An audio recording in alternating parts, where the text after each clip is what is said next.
The day my director told me I wasn't ready for a senior role, I nodded, said thank you for the feedback, and walked back to my desk like nothing happened. I didn't slam a door. I didn't fire off a resignation letter. I didn't even vent to anyone in the office. I just sat down, opened my laptop, and started reading the Alberta Employment Standards Code, specifically the part about hours of work. That was a Tuesday in late October, and by Friday of that week, I had restructured my entire approach to this job. Not dramatically, not visibly. I just stopped doing the things I'd been doing for free. 12 years.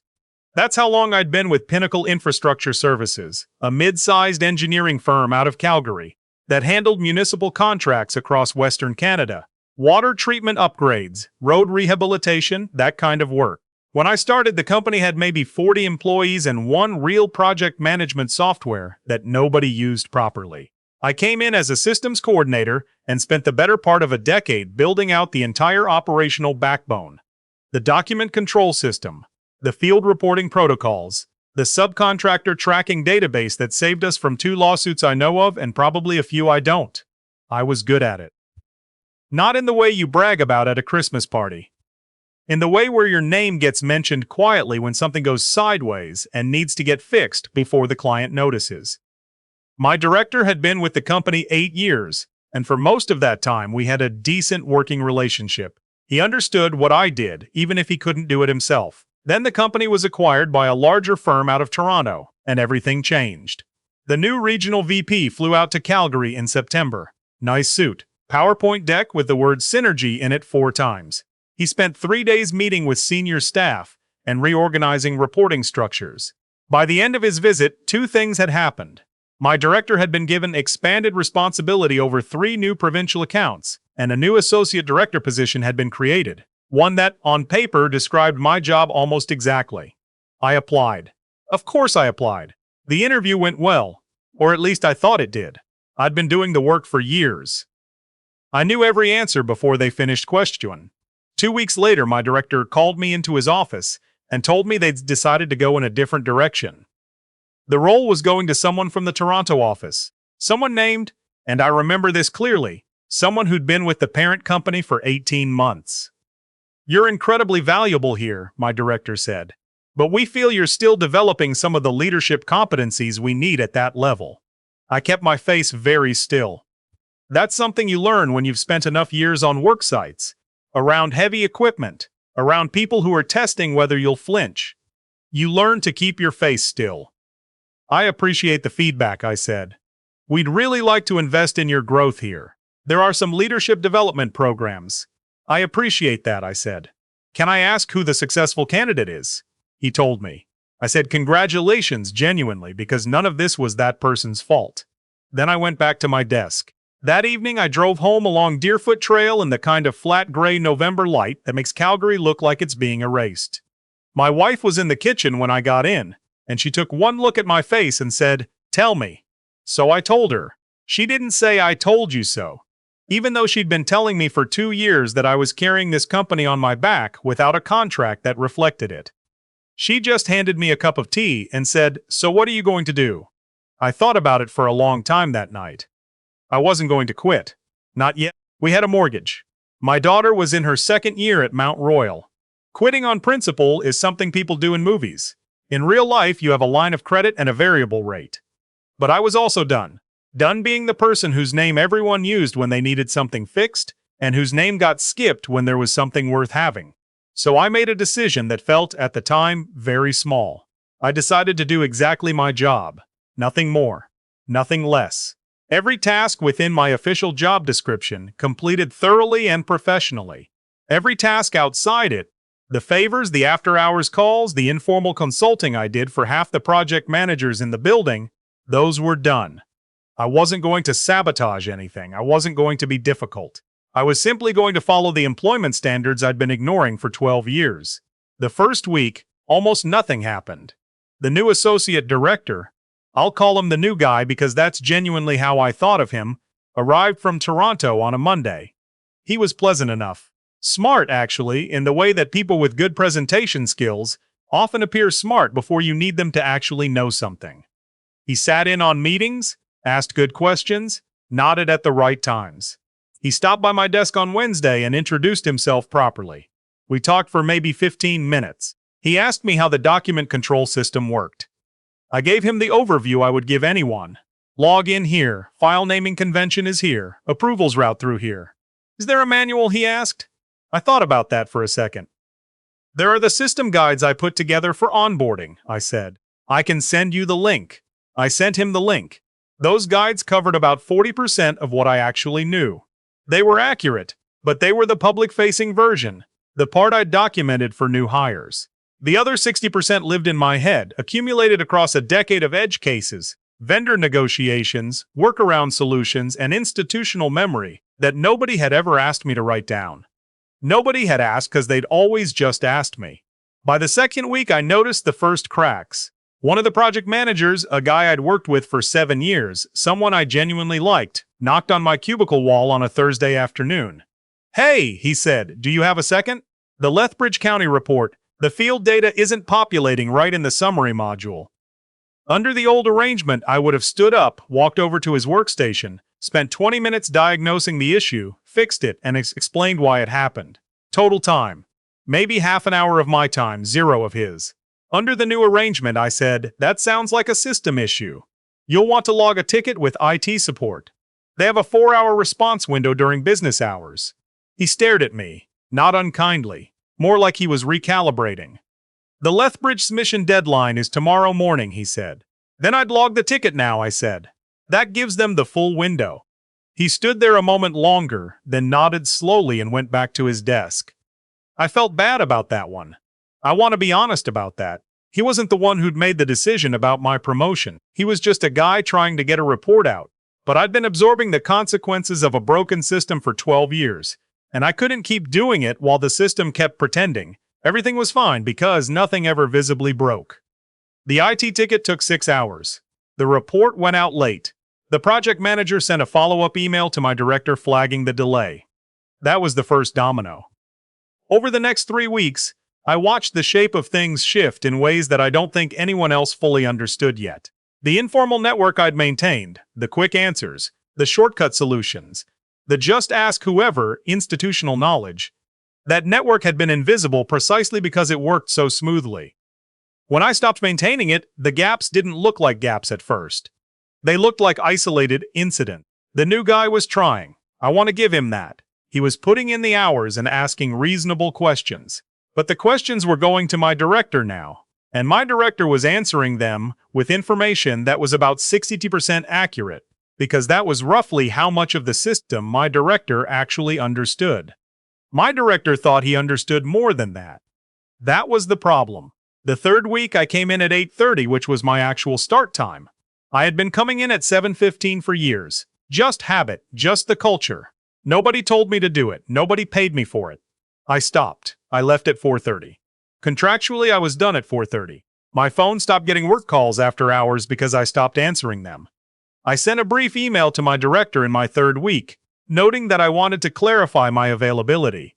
I was reachable during core hours, and urgent after-hours issues should go through the official on-call protocol that the company technically had but had never actually used because they'd always just called me instead. My director read that email and didn't respond to it for 2 days. When he did respond, he said, "Thanks for the heads up. Let's chat soon." We did not chat soon. The event that I think of as the turning point happened on a Wednesday evening in early December, about 6 weeks after my conversation with my director about the promotion. I was home. My wife and I were watching something on TV, one of those renovation shows where they gut a century home and agonize over cabinet hardware. My phone buzzed. I looked at it. It was my director. I let it go to voicemail. It buzzed again, the new guy. Then a number I didn't recognize, which turned out to be the regional VP's assistant. Then the new guy again. Then my director again. I put the phone face down on the coffee table. "Work?" my wife said. "Probably," I said. She picked up the remote and turned the volume up slightly. That's why I married her. By the time I checked my phone before bed, I had 11 missed calls and a string of increasingly escalating text messages. The summary pieced together. A critical report package for a major municipal contract in Red Deer. One we'd been working toward for 8 months. Had to be submitted through the provincial portal by midnight that night. The new guy had started the upload process at 4 o'clock. hit a configuration error he didn't recognize, and spent 3 hours trying to resolve it through channels that didn't have the answer. The configuration error was something I'd run into twice before. It happened when the document metadata didn't match the portal's schema validation, a quirk specific to our system's integration with the provincial submission platform. The fix took about 4 minutes once you knew what you were looking for. Nobody else knew what they were looking for. The submission window closed at midnight. They missed it. A contract valued at around $2.3 million went to an extension request, which required a formal explanation to the municipal client and a new submission date that would push the project start back by 6 weeks. That was a Wednesday. On Thursday morning, I came in at 8:30. My director was waiting at my desk before I even sat down. His face was doing something complicated. "We need to talk about last night," he said. "Of course," I said. "Can I get my coffee first?" I got my coffee. I took my time about it. We went into a meeting room and he walked me through the situation, which I already knew from the text messages. I listened carefully. I asked a few clarifying questions. I nodded. "Why didn't you answer?" he said eventually. "I wasn't on call," I said. "I sent an email about 3 weeks ago clarifying my availability. After-hours issues were meant to go through the official on-call protocol. We don't have anyone designated for that protocol." "I know," I said. "I noted that in the email as well. I suggested the company designate someone." He looked at me for a long moment. "Marcus," he started, then stopped. "Sorry. What was this error? The configuration issue?" I explained it to him, simply, clearly, with no jargon. He took notes. He asked me, "Happy to," I said. "I'll write it into the system documentation. That's actually something that should have been documented a long time ago." He didn't say anything to that. The next 2 weeks were interesting. My director started spending a lot of time with the new guy, trying to backfill the knowledge that had previously just lived in my head. They were working hard, I could see that. But institutional knowledge isn't a thing you can transfer in 2 weeks over lunch meetings. It's built over years of specific decisions, specific failures, specific workarounds that only make sense when you understand the history behind them. There were 2 more incidents. A subcontractor payment discrepancy that took a week to resolve, because the person handling it didn't know about a side agreement we'd negotiated with the vendor 2 years ago, and a site inspection report that went to the wrong regulatory branch because someone had updated our template without understanding why a specific routing code was in there. Each time I was helpful in exactly the way I was supposed to be helpful. I answered questions asked of me directly, within my job description, during business hours. I heard secondhand from the project manager I liked that there had been some uncomfortable conversations with the regional VP, that the parent company was not pleased about the Red Deer situation, that my director was under some pressure. I didn't feel good about any of it, exactly. But I also kept thinking about that Tuesday in October, and my director's face when he told me I was still developing leadership competencies. I thought about 12 years of 7:15 mornings, and missed dinners and weekends where I'd remote in to fix something that couldn't wait. I thought about the number in my employment contract versus the number in my head when I tried to calculate what my actual hourly rate had been. About 8 weeks after the Red Deer incident, my director asked me to meet with him and the regional VP. The VP flew in from Toronto again. Different suit, same vibe. We sat in the boardroom, me, my director, the VP, and the HR manager. The VP did most of the talking. He was direct, which I respected. He said the company had conducted a review of several operational issues that had occurred over the past few months. He said it had become clear, through that review, that my role at the company was significantly more critical than the formal job description reflected. He said they wanted to address that. Then he slid a document across the table. Senior Systems Director. A new title, a new reporting structure, and a compensation package that reflected what I should have been making for the past 3 years. A bonus of $110,000, which in Calgary, for this kind of specialized role, was finally reasonable, plus a performance bonus structure tied to contract outcomes, and an explicit on-call premium for any after-hours availability, should I choose to offer it. I read it carefully. My wife had told me to read everything carefully. "I want to make sure I understand the scope of this role," I said. "In terms of knowledge transfer and documentation, is there a plan to build that out so the company isn't in this position again?" The VP said yes. He said they were bringing in a technical writer. He said they were budgeting for proper onboarding documentation going forward.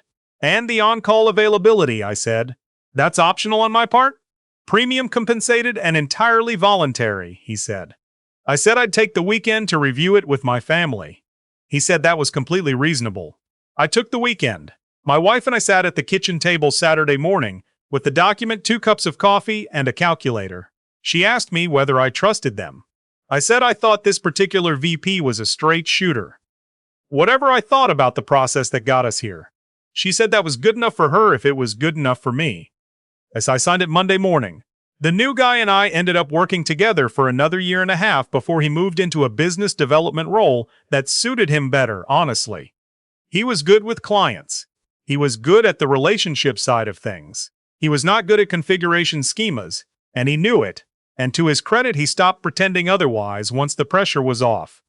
We got along fine once the hierarchy made sense. My director and I never went back to the easy working relationship we'd had before October.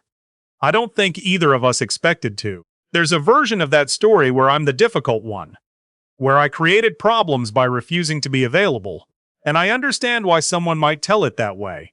But there's also the version where a company ran on one person's invisible labor for over a decade, and only noticed when that person stopped providing it for free. I'm not angry about it anymore. I was for a while. Not the hot kind of angry, the cold kind. The kind that sits quietly in your chest while you keep your face very still. My daughter called me a few months after I signed the new contract. She was dealing with something at her part-time job, a manager taking credit for her work, the usual story, and she asked me what she should do. I told her to do her job exactly as it was written, to do it well, to document everything, and to make sure the people above her understood very clearly what she was contributing, not through speeches or complaints, but through the simple and devastating effect of what happened when she stopped contributing the extras. She called me back 2 weeks later and said it was working. That, more than anything else, is the part I keep coming back to. Not the title, not the salary adjustment, though God knows it was overdue. But the moment I stopped asking to be seen and simply made the situation impossible to ignore. The Navy, well, I wasn't Navy. I spent 4 years with the Royal Canadian Engineers before moving into the private sector. But what the military teaches you, if it teaches you anything, is that systems either account for their critical points or they don't. And when they don't, eventually something breaks. I just stopped being the part that kept it from breaking on its own.